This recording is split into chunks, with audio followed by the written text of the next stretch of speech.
Sebelum saya menampilkan video diseminasi budaya positif, izinkan saya menampilkan video implementasi kegiatan budaya positif yang diterapkan di sekolah. Ini adalah suasana kelas 9B, kelas di bawah bimbingan saya sebagai wali kelas.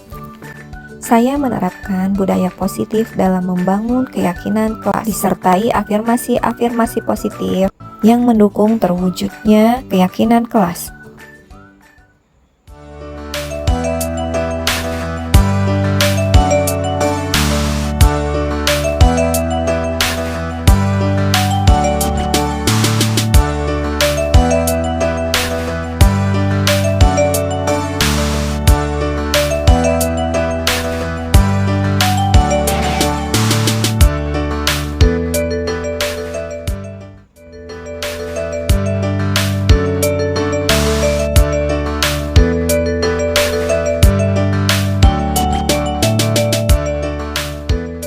Ketika nilai-nilai keyakinan kelas yang ada dalam diri mereka muncul dalam afirmasi-afirmasi positif dalam suasana kelas, pasti akan menjadikan suasana kelas aman dan nyaman ketika dipakai untuk pembelajaran.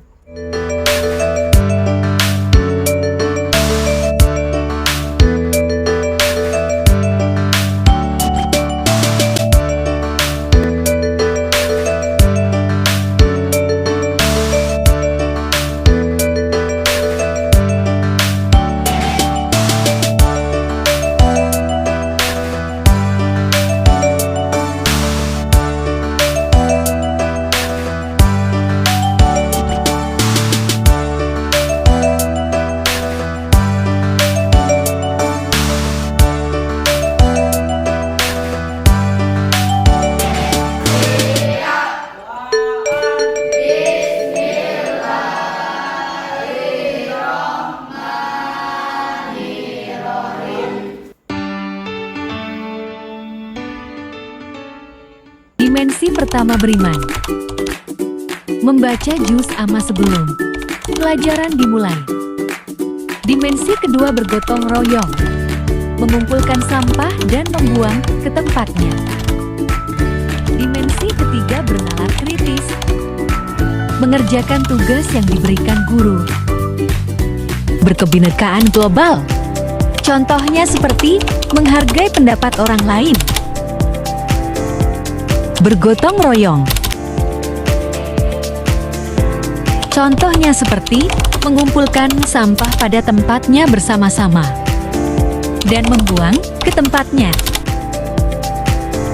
Kreatif. Contohnya seperti membuat poster di Canva.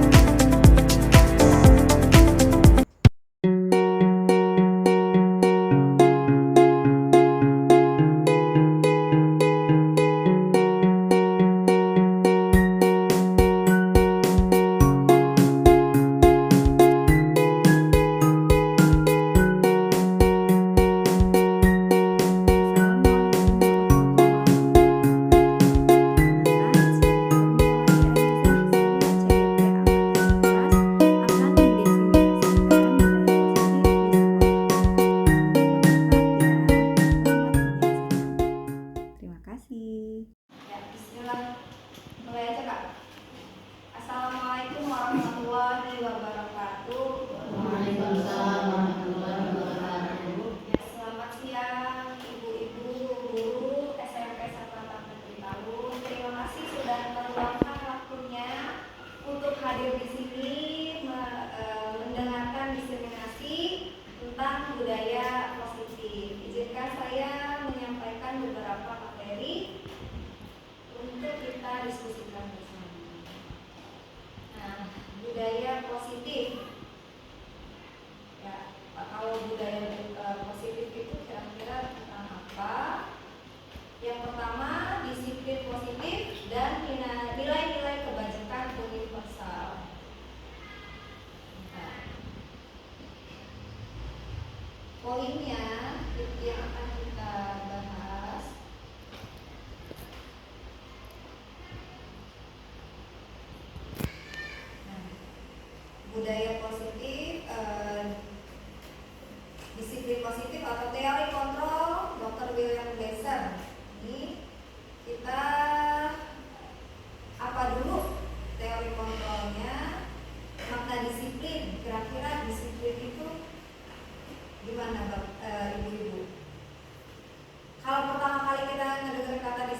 situasi, 5 posisi kontrol, dan 5 kebutuhan dasar manusia.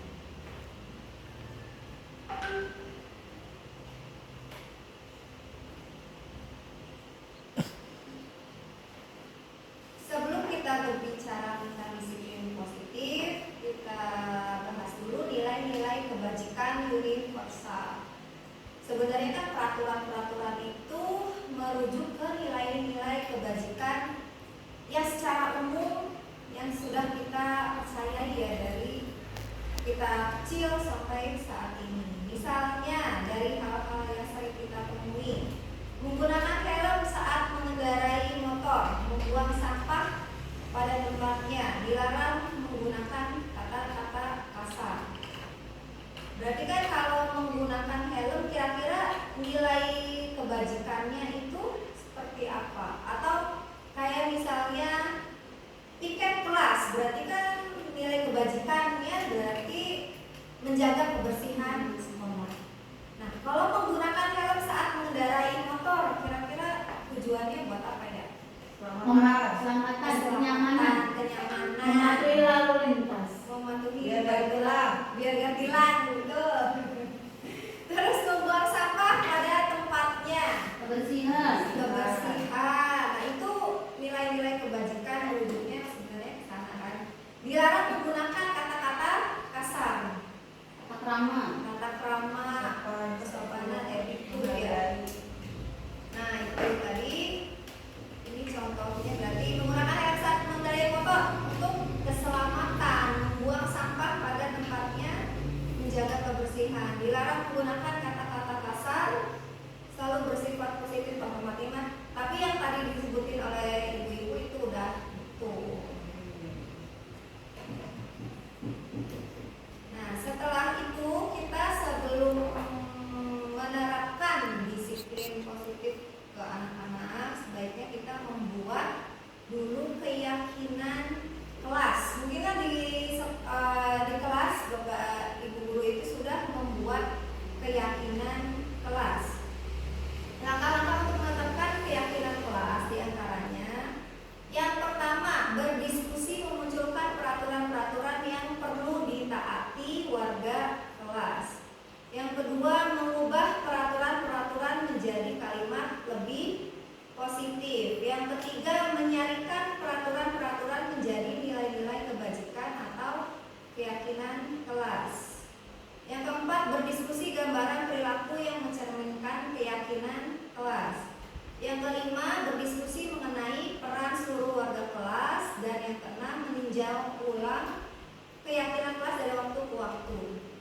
Contohnya, langsung aja ke contohnya ya. Nah, keyakinan kelas tadi kita sudah berdiskusi tentang nilai kebajikan misalnya dalam suatu peraturan tertentu. Keyakinan kelas juga sebenarnya kalau membuat keyakinan kelas itu berarti tidak usah banyak. Kadang kan kita bikin keyakinan kelas sampai 20 kesepakatan, itu harusnya tidak usah. Jadi nilai-nilai yang harus mau tonjolkan tuh apa? Misalnya ini saya bikin peraturan keyakinan kelas di 9B, disiplin, datang ke kelas tepat waktu, harap izin bila terlambat masuk kelas, kebersihan dan kerapian, menjaga keyakinan kelas dan meja masing-masing, bawa sampah pada tempatnya, respect, saling menghargai dan menghormati, bekerja sama membuat suasana kelas menjadi nyaman dan menyenangkan.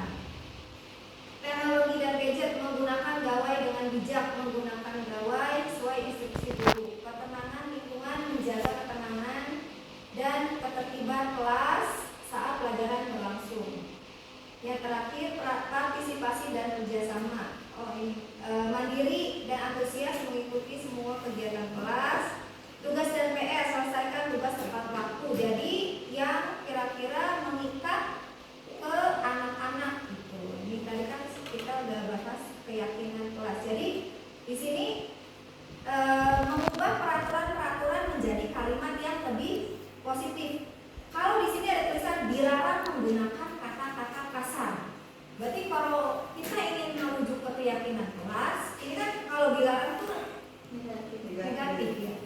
Mengubah ke positif kira-kira gimana?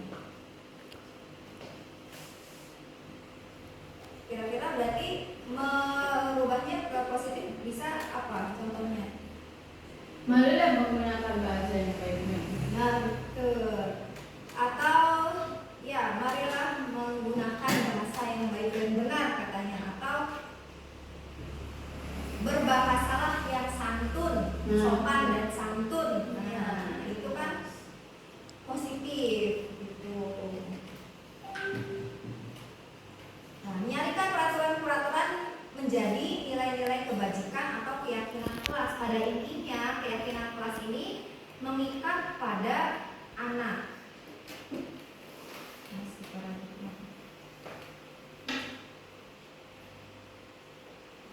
Oke, kita perubahan paradigma dulu. Misalnya ada A dan B, Anda dan teman Anda. Sobeklah cari kertas kecil, tuliskan benda atau sesuatu yang sangat berharga untuk Anda.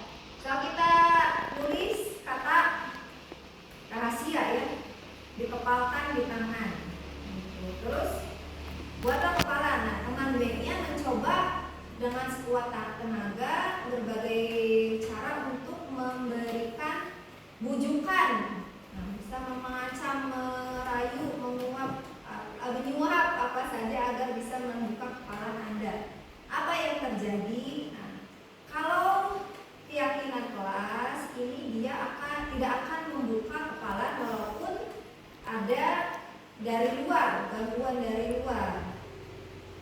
Perubahan paradigmanya. Ilusi guru mengontrol murid. Ilusi bahwa kritik membawa orang merasa bersalah dapat menguatkan karakter.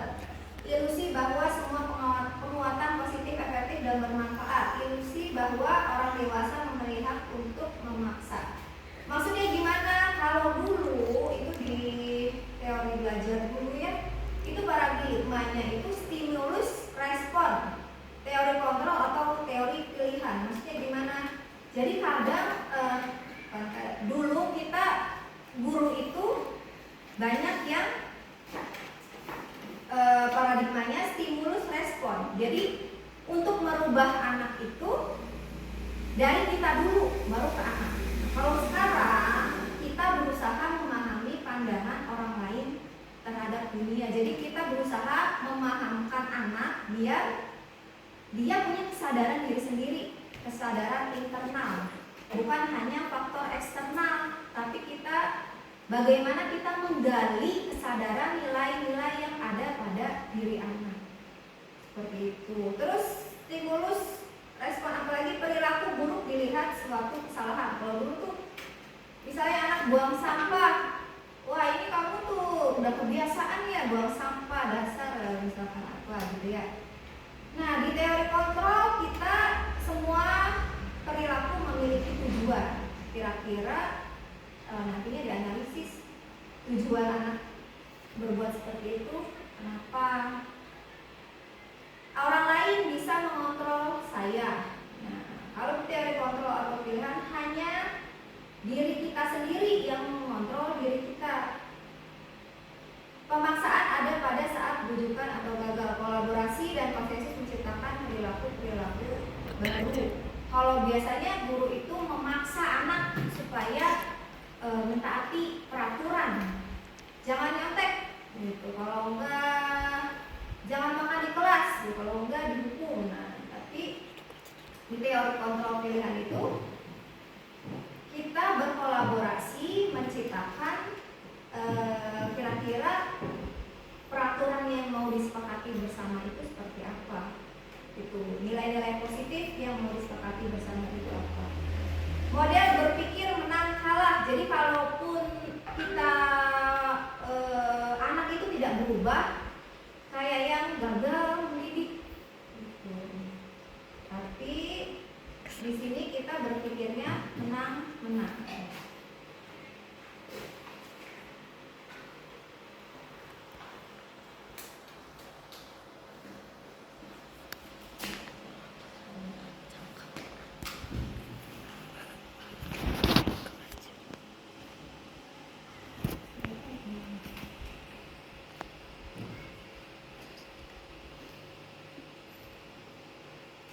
Nah, kalau anak itu bersalah, kita bisa cari tahu penyebab anak itu salah itu kenapa.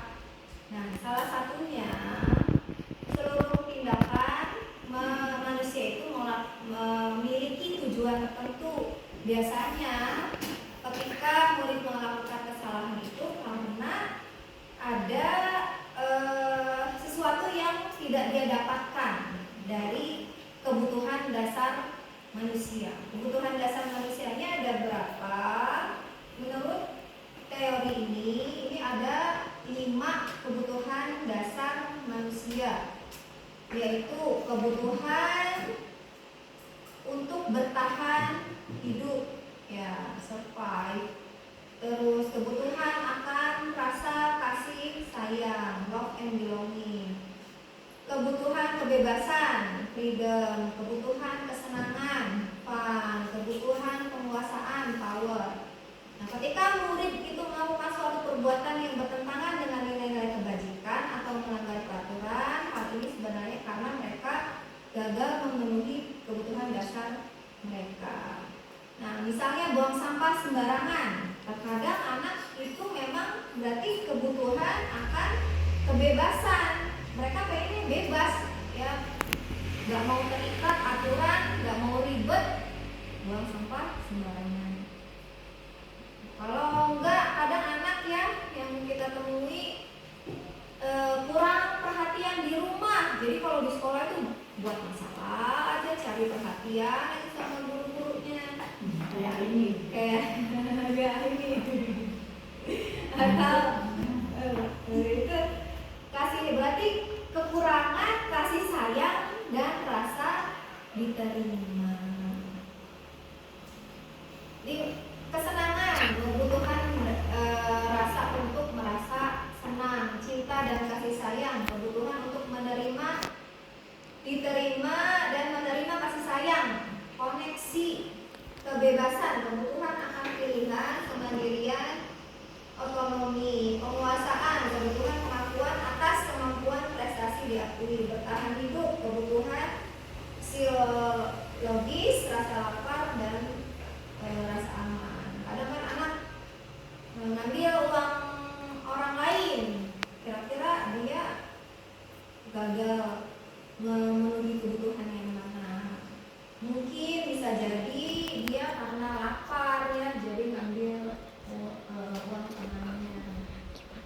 Nah, itu yang benar-benar kita harus pahami di murid itu, kira-kira ketika anak membuat kesalahan itu kebutuhan apa yang terlewati.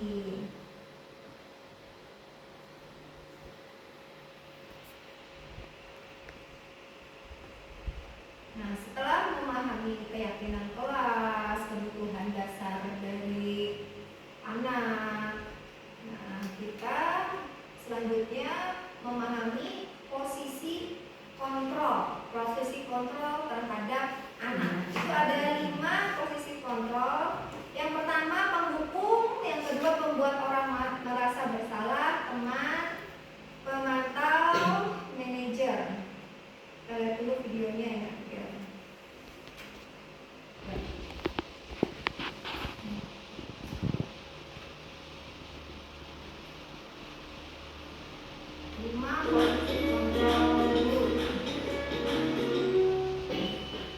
Salam bahagia Ibu dan Bapak Guru hebat.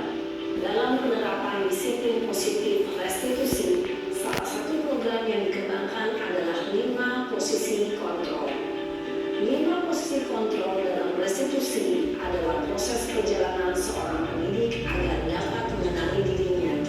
Pada video kali ini, kita akan membahas tentang 5 posisi kontrol yang dikembangkan oleh Diane Dawson dan contoh penerapannya.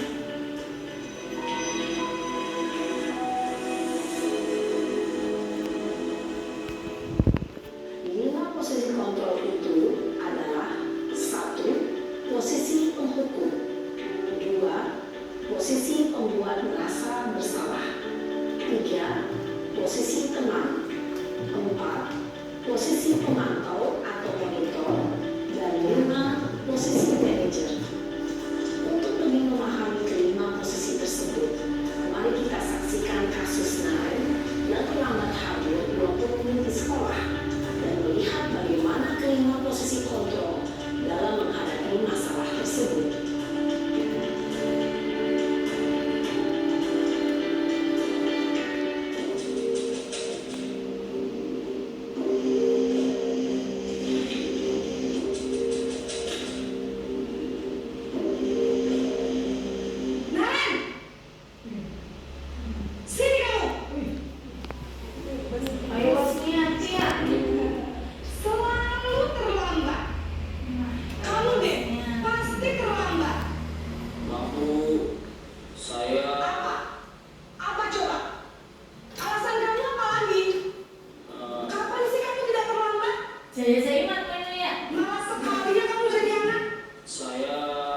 bersalah, berbicara dengan nada tenang, cenderung lembut.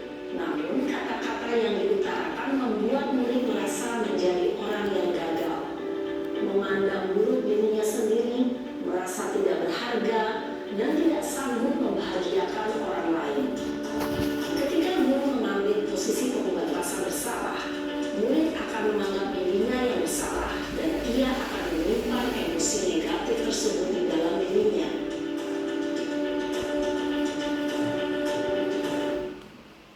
Posisi mana Bu Al yang Bu Al? Ada penghukum atau itu? Yang membuat rasa Antara bersalah? itu ya, 25-5 nya ketukut tuh. Mungkin ke bulan.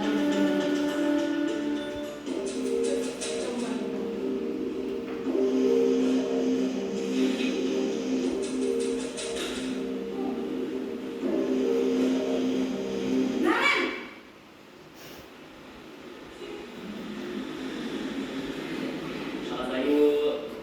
Wah, sudah jam berapa ini, Nak? Terlambat lagi ya, sayang. Iya, Bu. Habis ibu saya belum membangunkan saya, Bu.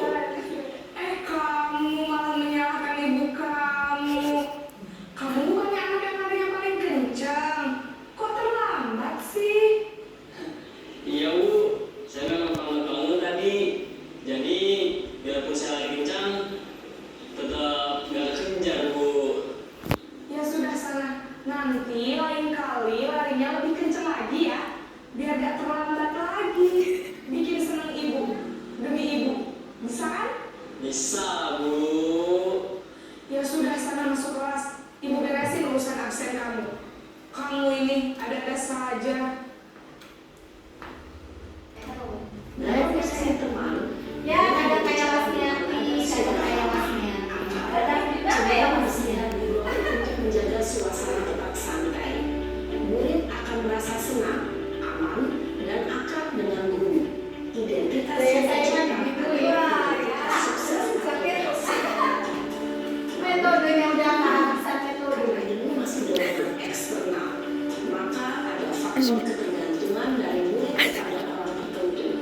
Di sini guru absennya, sehingga di lain waktu murid bisa berperilaku baik, namun hanya kepada orang-orang tertentu. Ini kalau teman itu murid mungkin bisa baik, tapi cuma ke orang-orang tertentu aja. Dan dia akan baik sama guru yang dia senangi aja. Kalau guru lain kamu bodoh gitu. Saja.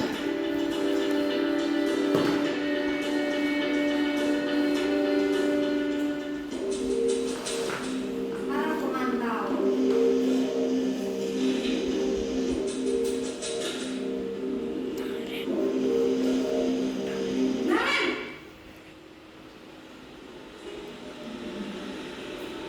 Selamat pagi, Bu.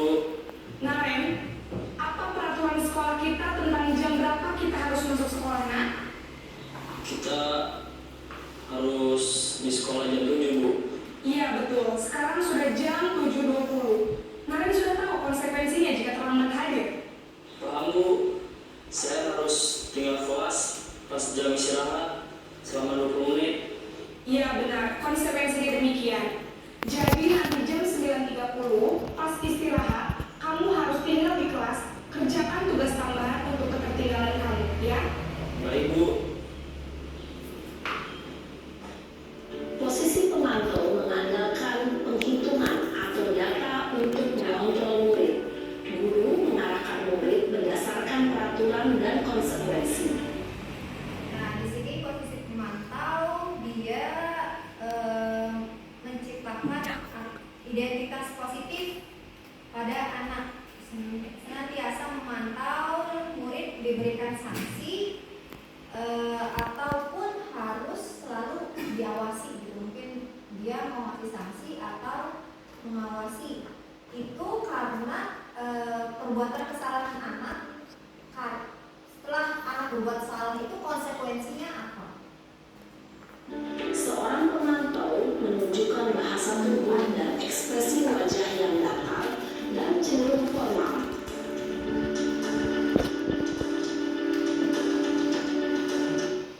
Mungkin kita lebih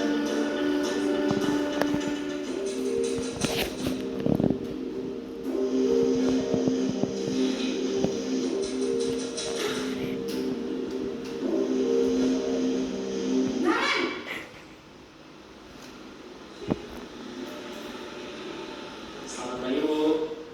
Selamat pagi Naren. Maaf, Bu. Saya terlambat. Iya, sekolah masuknya jam 7, sekarang sudah jam 7.20. Jadi sekarang bagaimana ini Naren? Maaf, Bu. Saya lupa setel alarm saya semalam. Baiklah, menurut kamu, keyakinan sekolah yang mana yang perlu kamu tingkatkan? Menghargai diri sendiri dan orang lain mungkin, ya, Bu. Setuju. Jadi, apakah Naren meyakini prinsip saling menghormati tersebut? Iya, Bu. Saya meyakininya. Apakah Naren bersedia memperbaiki masalah keterlambatan ini? Bersedia, Bu. Bagaimana kamu akan memperbaiki masalah keterlambatan ini? Saya akan coba untuk tidak lupa menyetel alarm saya, Bu. Baik, kalau Naren lupa menyetel alarm di rumah, ada orang yang kira-kira bisa bantu mengingatkan tidak? Ada, Bu. Kata saya, Kak Emma. Ada lagi selain Kak Emma? Selain Kak Emma, ada ibu saya. Baik, jadi yang mengingatkan Naren adalah Kak Emma dan ibu kamu ya? Kira-kira akan mulai setel alarm kapan nih Naren? Setelah pulang sekolah, akan segera saya lakukan. Baik, jadi Naren akan setel alarm untuk bangun besok pagi dan akan diingatkan oleh kakak dan ibu dan Naren ya. Ada lagi yang mungkin perlu dilakukan Naren agar tidak terlambat bangun lagi? Tidak ada, Bu. Baik Naren, terima kasih untuk kerjasama kamu. Sekarang kamu perlu kembali ke kelas untuk belajar. Baik, Bu. Terima kasih.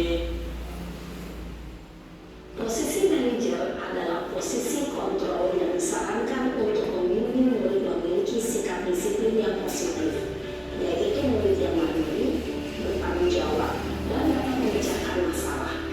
Tujuan dari posisi ini adalah agar murid dapat berefleksi atas tindakannya dan guru akan dengan tulus memberikan pertanyaan-pertanyaan pemakna sehingga membuat murid dapat belajar dari kesalahannya dan mencari sebuah solusi untuk menyelesaikannya.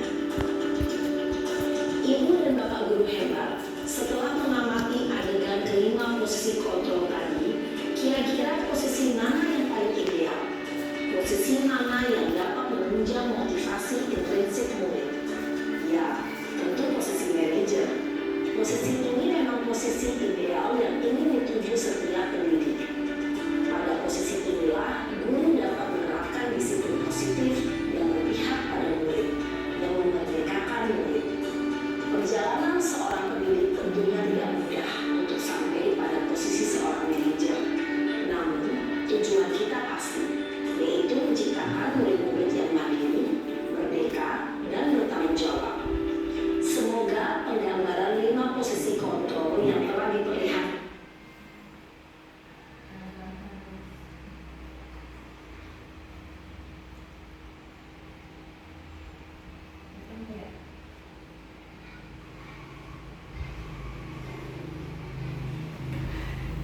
Nah, dari 5 posisi kontrol itu bisa dilihat motivasi anak berbuat salah itu ada motivasi eksternal atau motivasi intrinsik. Artinya kalau motivasi eksternal berarti kan motivasi di luar dirinya gitu. Kalau motivasi intrinsik karena ada pada dirinya sendiri.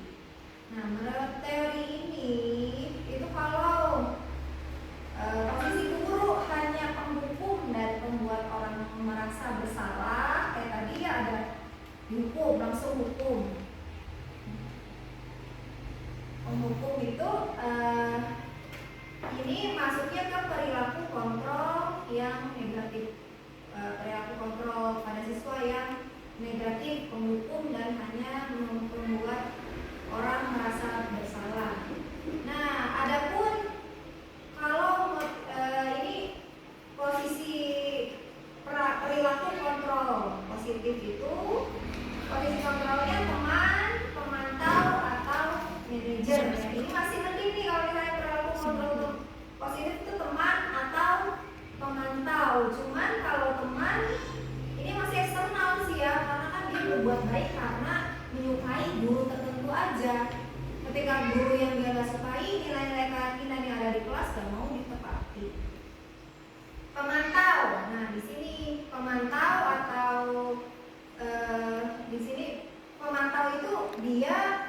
berarti guru melakukan kontrol pada anak itu, diterapkan sanksi atau konsekuensi. Jadi di sini itu ya di teori kontrol itu ibaratnya tidak ada hukuman, sebaliknya tidak ada hukuman, tapi pengganti kata hukuman itu konsekuensi. Misalnya tadi buang sampah sembarangan. Kalau buang sampah sembarangan itu nantinya gimana? Konsekuensi kelasnya apa? Kalau penghukuman langsung dihukum gitu ya. Dihukumnya misalnya kamu nanti buang sampah, dihukumnya denda. Misalnya denda 20.000, nah itu berarti penghukum. Tapi kalau misalnya di keyakinan kelasnya itu sudah diterapkan kalau buang sampah sembarangan, dia disuruh membuang sampah 1 tong itu ke tempat sampah. Itu konsekuensi. Kalau dari kesepakatan kelas, nanti kalau yang buang sampah sembarangan di kelas, berarti dia harus buang sampah di depan kelas seminggu misalkan. Berarti itu konsekuensi. Jadi dia sebelum berbuat kesalahan itu murid akan ini kan berpikir, oh konsekuensi saya seperti ini gitu. Nah, ini misalnya guru berbuat menghardik, kalau penghukum menghardik, menunjuk, menyakiti, menyindir. Ya tadi itu sudah di video yang penghukum. Membuat orang merasa bersalah, menceramah, menunjukkan kekecewaan mendalam. Area ini loh, Beb.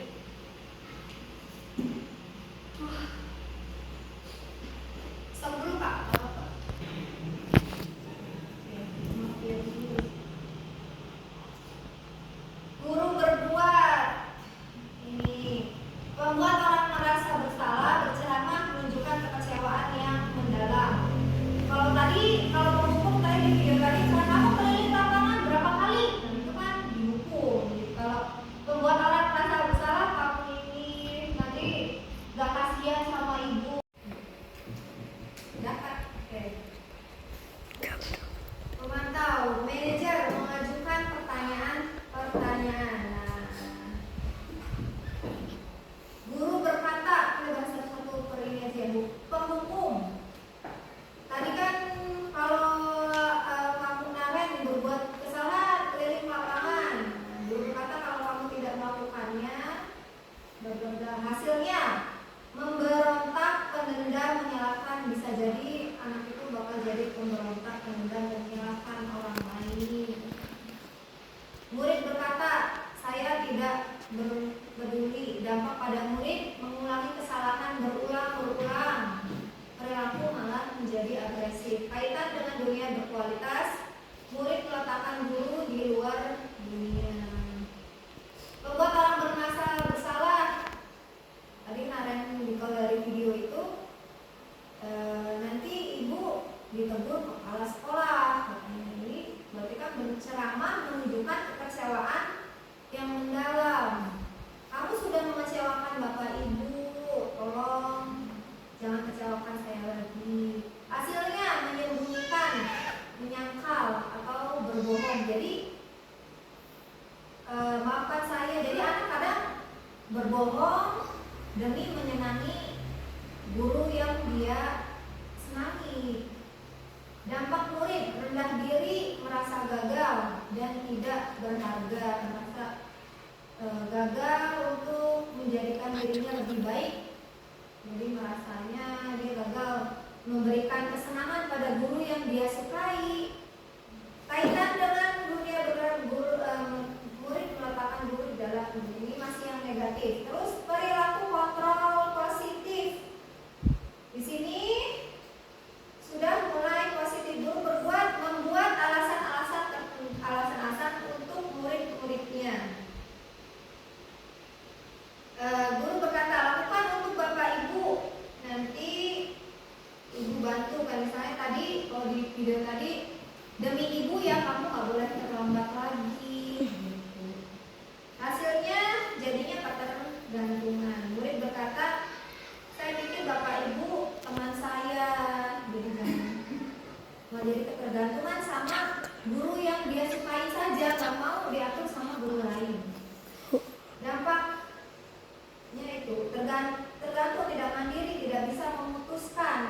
gimana guru yang dia sukai saja. Kaitan dengan dunia kualitas murid meletakkan guru sebagai orang yang penting. Di sini udah agak sedikit positif ya. Pemantau, menghitung dan mengukur guru berbuat. Guru berkata apa peraturannya, kalau pemantau tuh. Konsekuensinya apa kalau kamu melakukan kesalahan, sanksinya apa. Nah, apa yang telah kamu lakukan, apa yang terjadi sekarang, hasilnya menyesuaikan bila diawasi. Jadi kalau diawasi dia melaksanakan peraturan, tapi kalau nggak diawasi ya sebebas-bebasnya dia. Murid berkata, saya akan dapat beberapa bintang kalau melakukan hal tersebut. Jika sudah melakukan hal tersebut, saya akan mendapatkan apa. Dampak, menitik beratkan pada dampak pada diri sendiri, mendapatkan hadiah atau mendapatkan hukuman. Kaitan dengan dunia, murid meletakkan guru peraturan dunia. Maksudnya gimana? Kalau pemantau itu dia harus ada terus, karena dia akan memberikan sanksi dan konsekuensi. Jadi dia harus ada. Misalnya Bu Al memberikan posisi pemantau di kelas 8A, 9A aja lah, 9A. Konsekuensinya misalnya kalau masuk kelas itu harus rapi bajunya, sepatunya harus sesuai dengan peraturan sekolah. Kalau ya sudah sesuai paling rapi, nanti Bu Al kasih bintang misalnya sebagai wali kelas. Nah, tapi ketika Bu Al itu tidak masuk kelas, anak-anak kan ya jadi bertindak seenaknya, itu bisa memantau. Manajer, nah ini yang paling ideal itu manajer mengajukan pertanyaan apa yang kita yakini, tadi kan itu ya, apa kamu meyakini hal tersebut. Nah ini nanti kita akan bahas di segitiga restitusi. Kalau kamu meyakininya, apakah kamu mau memperbaiki? Kalau kamu memperbaiki, jadinya kira-kira hal tersebut akan menggambarkan diri tentang apa. Nah ini menguatkan, hasilnya menguatkan watak pada anak, karena kita meng-coaching anak untuk menemukan nilai yang ada pada dirinya. Murid berkata, bagaimana caranya agar saya bisa memperbaiki keadaan itu? Saya akan memperbaiki masalah ini dengan dampak pada murid, mengevaluasi diri bagaimana menjadi diri yang lebih baik. Ini saya sudah sebelum bahas itu Boleh kita lihat dulu. Oke.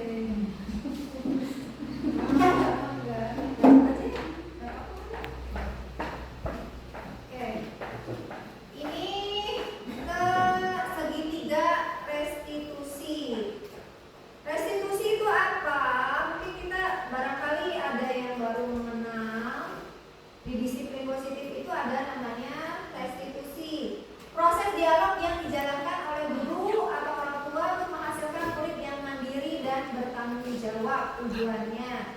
Nah, di saat posisi di manajer, aspek yang dikembangkan pada murid adalah motivasi intrinsik, motivasi yang ada pada diri sendiri.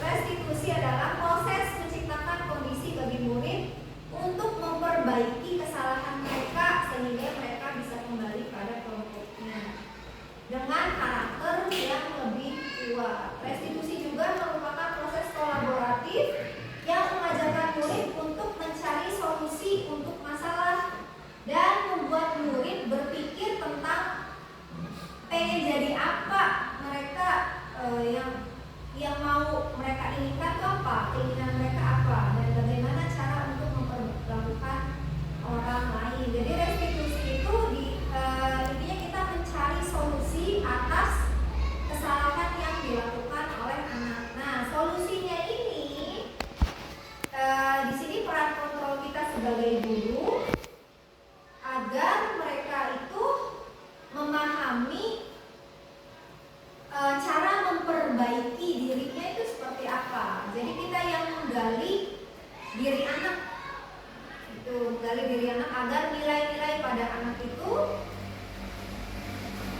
keluar, nilai-nilai kebaikan pada anak itu keluar dari motivasi intrinsik pada dirinya sendiri. Ada segitiga restitusi apa aja? Yang pertama, menstabilkan identitas. Yang kedua, menanyakan menstabilkan identitas. Yang kedua, validasi tindakan yang salah. Yang ketiganya, menanyakan keyakinan. Dan dari 3 hal ini terkadang kita memerlukan tiga-tiganya untuk dilaksanakan. Terkadang juga kita cukup menstabilkan identitas atau menstabilkan identitas lalu validasi tindakan yang salah cukup, atau memang tiga-tiganya, tergantung kondisi yang dihadapi ya. Misalnya seperti apa? Yang pertama, menstabilkan identitas. Tadi sudah di video itu. Nah, ini prinsip membuat kesalahan, proses pembelajaran menggeser identitas murid dari identitas gagal ke identitas sukses. Jadi di sini kita menggali anak itu untuk menyadari kesalahannya, tapi juga diarahkan mau tidak untuk memperbaiki. Nah, misalnya pertanyaan-pertanyaan kayak coaching ya, kita kayak coaching ke anak. Apa aja pertanyaan di menstabilkan identitas? Yang pertama, membuat kesalahan sesuatu yang wajar. Manusia itu nggak ada yang sempurna. Kita bisa memperbaiki masalah ini. Saya tidak menanyakan kesalahannya, tapi kita fokus memperbaiki masalah ini. Yang kelima, apakah saat ini kamu akan menjadi orang yang baik untuk dirimu sendiri? Jadi bikin dirinya stabil dengan kesalahan yang dia perbuat. Yang kedua, validasi tindakan yang salah. Prinsip setiap perilaku berupaya memenuhi suatu kebutuhan tertentu. Guru yang bergeser dari stimulus respon menjadi proaktif, mengenali dan mematuhi kebutuhan murid, dapat memperbaiki hubungan. Nah, di validasi tindakan yang salah, kalau dulu itu kita stimulus respon, jadi kita terus saja menggali kesalahan pada anak, terus anak baru merespon gitu ya, merespon stimulus yang kita berikan. Kan dihukum apa, dia laksanakan. Nah, di sini dirubah dari stimulus respon itu menjadi proaktif. Maksudnya gimana? Anak itu mengenali diri sendiri dan mengakui kebutuhan murid, kebutuhan pada dirinya, dan mengenali cara memperbaikinya itu seperti apa di validasi ini. Makanya ajukan pertanyaannya. Yang pertama, kamu bisa saja bertindak lebih gegabah daripada sekarang. Kamu bukannya melakukan tanpa suatu alasan, kan? Kamu melakukannya karena mempertahankan suatu yang penting bagimu. Mungkin kamu bisa mempelajari suatu perilaku baru yang lebih efektif. Bersediakah kamu mempelajarinya? Jadi di pertanyaan-pertanyaan ini awalnya kita menvalidasi nih, ini tindakannya salah, tapi lewat pancingan pertanyaan-pertanyaan pada anak biar anak sadar sendiri. Seperti itu. Nah, kalau anak sudah sadar sendiri, sudah memvalidasi tindakan yang salah pada dirinya, dia lalu kita tanyakan juga, jadi cara untuk memperbaiki masalah ini seperti apa. Kayak tadi tuh ya, yang kemarin itu ditanyakan kenapa terlambat gitu, terus ditanya menstabilkan, semua orang bisa aja terlambat gitu, terus divalidasi tindakan yang salah. Nah, gimana nih solusinya? Mau tidak Naren memperbaiki? Nah, itu kan dia menanyakan solusinya gimana tadi? Adakah yang bisa membangunkanmu gitu ya? Misalnya mamanya. Ada lagi enggak kakaknya? Ada lagi enggak caranya memasang alarm? Nah, itu validasi tindakan yang salah.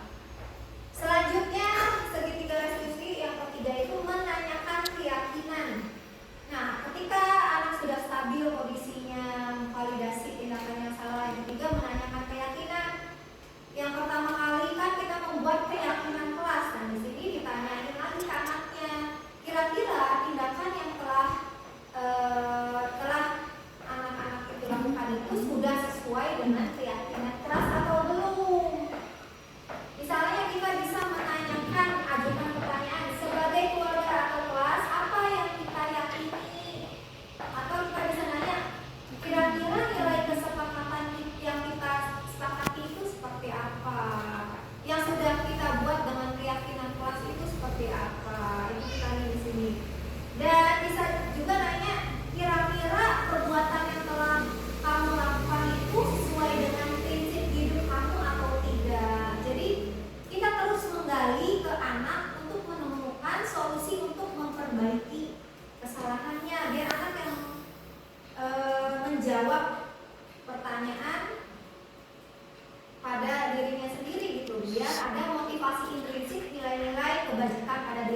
manajer itu, posisi kontrol diri manajer itu kita lebih ke menggali yang ada pada anak biar mereka menemukan solusi dari permasalahan yang dia hadapi. Nah, kalau sudah melalui tahapan yang ketiga itu, insya Allah sudah ada solusi dari permasalahan yang dihadapi. Hal-hal yang perlu diperhatikan dalam segitiga restitusi, yang pertama, perilaku yang salah perlu dikaitkan dengan nilai-nilai atau keyakinan yang telah disepakati atau dituju. Yang harus dengan keyakinan kelas atau keyakinan sekolah. Yang kedua, kesediaan orang melakukan kesalahan untuk memperbaiki masalah. Yang ketiga, pemecahan masalah sebisa mungkin relevan atau memiliki hubungan dengan masalah yang ada. Jadi nggak harus 3 tahapan itu dilalui. Kita bisa memilih salah satu atau ketiganya atau 2 saja. Yang ketiga, pemecahan, perlu adanya suatu usaha perbaikan dari pihak yang membuat kesalahan. Nah ini jadi harus ada usaha perbaikan ke depannya. Tuh, bukan hanya kita memberikan hukuman, tapi kira-kira untuk memperbaiki masalah ini apa? Ditanya lagi, selain itu ada lagi nggak caranya? Nah, perlu didedikasikan waktu dari pihak yang membuat kesalahan. Tanyakan kapan akan mulai diberlakukan usaha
buat diri anak. Nah,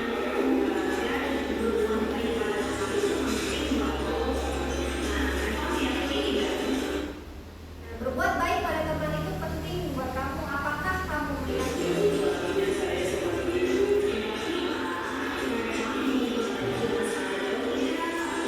Kita sambil menanyakan, kira-kira mau memperbaiki masalah ini atau tidak?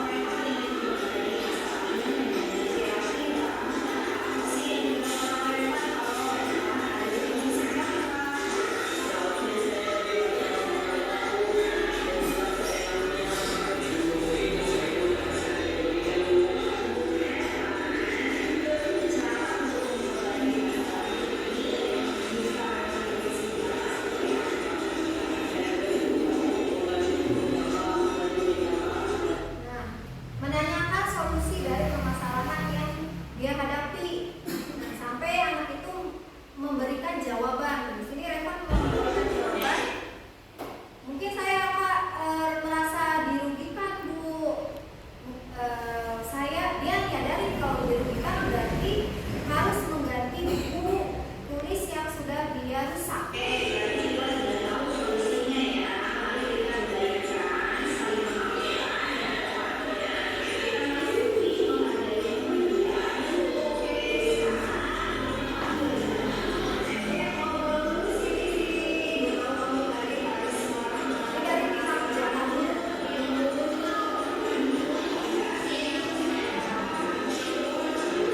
bola semua.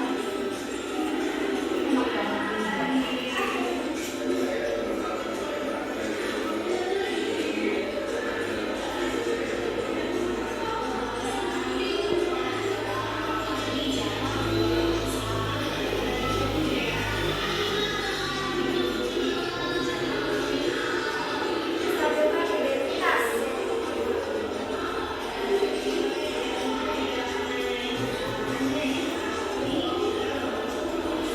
Fokus memperbaiki masalah ini.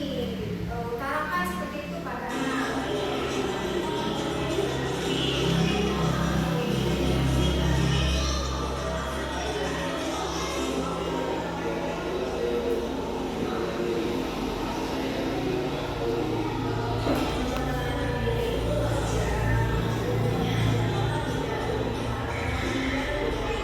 Validasi tindakannya yang salah.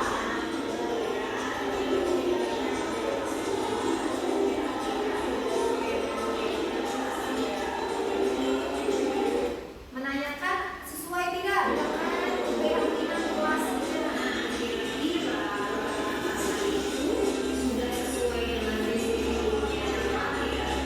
kira-kira berbuat kasar itu udah sesuai dengan keyakinan kelasnya?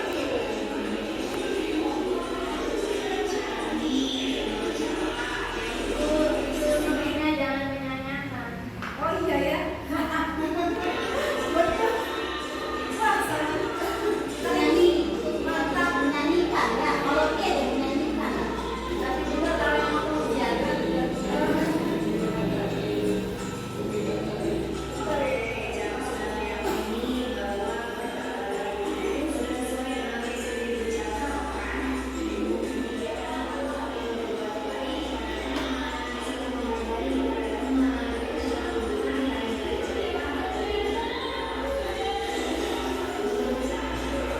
Tapi misalnya kita tanyain juga seharusnya bertindak seperti apa, menggali dia untuk menemukan solusinya.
Iya Betul tidak? betul. Kenapa tuh? Kok bisa dibikin nangis Aulianya? Iya itu habis Aulianya tuh nilai kok kecil-kecil sekali, lucu begitu aja nggak bisa itu. Oh gitu. Menurut Aisyah, ngejek Aulia itu bener atau enggak sih? Enggak sih Bu. Emang Aisyah nilainya berapa? Ya Aisyah nggak jauh beda sih Bu sama Aulia. Kenapa Iya, tuh? iya tapi kan lebih besar Aisyah, Aulia lebih kecil. Padahal soalnya itu kan gampang-gampang sih Bu. Oh gitu.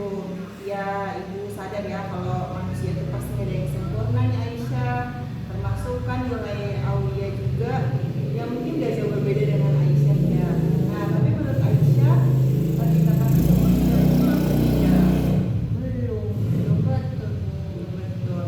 Nah kira-kira keyakinan kelas apa sih yang sudah Aisyah langgar? Apa ya?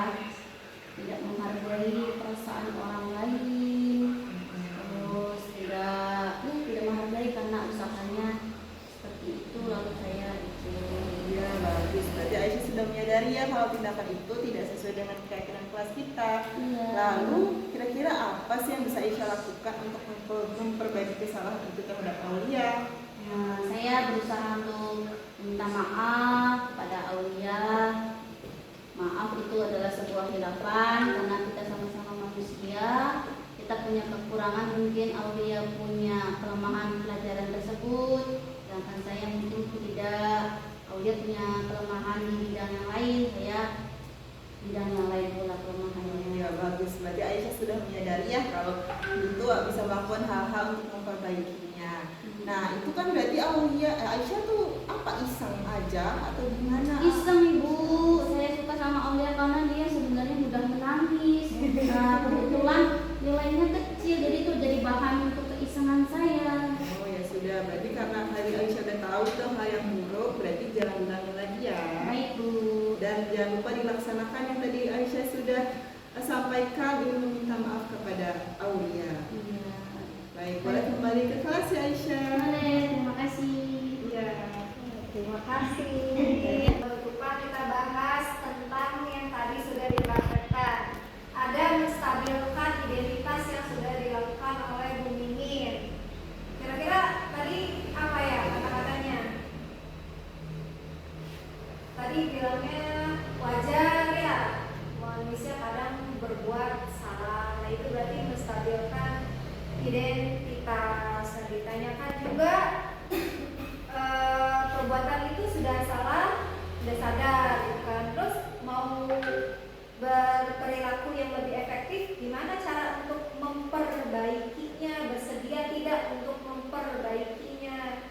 Nah ini bergeser dari kesalahan gagal yang dia itu kan berarti dari gagal ke identitas sukses. Nah ini validasi tindakan yang salah, menanyakan mau memperbaiki masalah atau tidak. Yang terakhir tadi menanyakan keyakinan sesuai tidak dengan kesepakatan kelas, katanya Aisyah. Akhirnya Aisyah mengutarakan iya Bu, tidak sesuai dengan keyakinan kelas, saya ke depan akan lebih menghargai teman. Nah ditanyain juga solusi untuk memperbaikinya bagaimana.